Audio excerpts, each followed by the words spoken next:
Tokuchinganzai zvakare kuchirongwa chedu chemazuva ose kunai pastor. Toda kutenda vateereri muri kuramba muchiita kuti chirongwa chiendere mberi kubudikidza nekuramba muchitumira mibvunzo yenyu. Mwari akuitirei zvakanaka. Tinotendawo nevamwe vari kuramba vachitumira vamwe mamessages avari kuwana pano. Mwari akuitireiwo zvakanaka. Rambai muchiita izvozvo, rambai muchikokerawo mwana uya pachirongwa vanokwanisa vaunzeyo pachirongwa. Toda kudayira kuti Mwari anoramba achitibatsira. Sekutaura kwataita mazuva ose, kana mubvunzo wenyu uchinge wapindurwa pano zvisina kunyatsojeka, please feel free to let us know.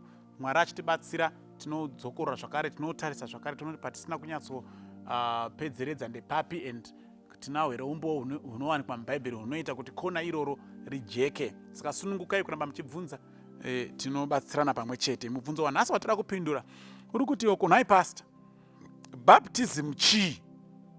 Paul airevei paanoti vana vaIsrael vakabhabhatidzwa mugungwa neshongwe yegore? Chinombonzi baptism chii? Sanofa munhu chaakumbonetsa ndechekuti pamwe anonasa kuti baptism panoda mvura, pari pakunzi vana vaIsrael vakabhabhatidzwa mushongwe yegore nemured sea. Saka chinombonzi baptism chacho chii? Tichakuverenga mavhesi mairi chete andodayira kuti anopindura zvinogutsa mubvunzo iwoyo. Romans chapter 6 verse 2 to 4. Kana kuti regai nditange vakorinde vacho, 1 Corinthians 10 verse 2, pari kutaurwa zvokunzi vana vaIsrael vakabhabhatidzwa mugore nemugungwa dzvuku. 1 Corinthians 10 verse 2, vose vakabhabhatidzwa muna Mozisi mugore nomugungwa. Ndo vhesi yaari kutaura kuti zvinorevei, Paul airevei pari kuti vakabhabhatidzwa mugore. Saka baptism chacho chii? Ndochiuya pana vaRoma chapter 6 verse 2, 3 na 4. Inotiyo, haisva, isu takafa kuzvivi tichagara seiko mukati mazvo? Ko, hamuzivi here kuti isu takabhabhatidzwa muna Kristu Jesu, takabhabhatidzwa murufu rwake? Batai point rapa. Kana uchibhabhatidzwa in the name of Jesus Christ, muna Jesu Kristu, you are being baptized in his death. Uri kubhabhatidzwa murufu. Saka rubhabhatidzo runofana kuita rune chekuita nekufa. Rubhabhatidzo rune chekuita nekufa.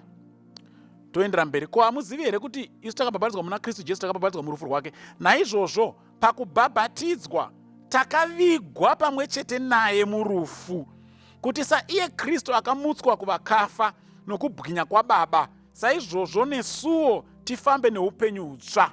Saka kana uchibhabhatidzwa uri kubvuma iwewo kuti wanga uchirarama muzvivi, waakuda kusiya zvivi utendeuke uye kuna Kristu, kureva kuti waakuda kuva munhu mutsva, waakuda kufamba patsva, waakuda kutanga kurarama upenyu hutsva. Asi upenyu hutsva uyu haungouyi bedzi, hunoda kuti utange watombofa, upenyu hwekare hufe, munhu wekare ngaafe. Kana munhu wekare achinge afa, anofanira kuvigwa. Ende Paul ari kuti yesa Kristu akafa, akavigwa, akamukazve. Naizvozvo patinobhabhatidzwa tiri kufa muzvivi, tovigwa mudumbu remvura. Ndo pasa pachidiwa mvura yakawanda. Tovigwa mudumbu remvura. Patinobuda mumvura muya, tafanana na Kristu akabudawo muguva. Saka tava vanhu vatsva.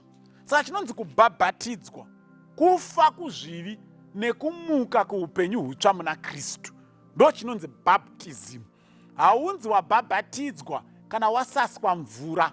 Because izwi racho rekuti baptize rinoreva kuti to immerse, kunyudza. Nekuti rubhabhatidzo rune chekuita nekufa, kuvigwa nekumuka. Saka vaya vanokusasai mvura mumusoro vari kukutsotsai. They are robbing you of a very important ritual inotaura kuti maa munhu mutsva pakudii. Because kana uchiti wafa kuzvivi, then vigwa mudumbu remvura. Saka Kristu akavigwa muguva. Because rubhabhatidzo ruri kunongedza kufa nekuvigwa nekumuka kwaJesu Kristu. Saka inini ndiri kufa kuzvivi, ndovigwa mvura, ndomuka ndaa munhu mutsva muna Jesu Kristu. Saka ndikasavigwa mudumbu remvura, ndajamba process iri important. And Satan ndo zvaanotoda izvozvo. Anoziva kuti vanhu ava, they did not go through that process. Saka kana uchinge wagamuchira Jesu, you must die. The old person must die. The old person must be buried. The new person must resurrect in Jesus Christ. That procedure is very important. Ndokusaka vana vaIsrael vasina kungomhanya kuenda kuKenani, vasina kuita go through that process. They had to go through the Red Sea, buried in the waters of the Red Sea, and then they went ahead and vakayambukira mhiri. Vanhu vatsva vatarisa Kenani, vafuratira zvachose Egypt. God saw it necessary for them to go through that process. So even unto us today, we need to go through the watery womb We must accept kuti tiri vatadzi, tofa kuzvivi. We go through the watery womb or the watery grave, and then we resurrect. Tavanhu vatsva muna Jesu Kristu, taazvisikwa zvitsva, taakutanga patsva, zvekare zvapfuura, zvasara zvakavigwa mudumbu remvura. Mwari otitungamira paupenyu hutsva. Toda kudayira kuti zvajeka, Mwari atitire nyasha. Amen.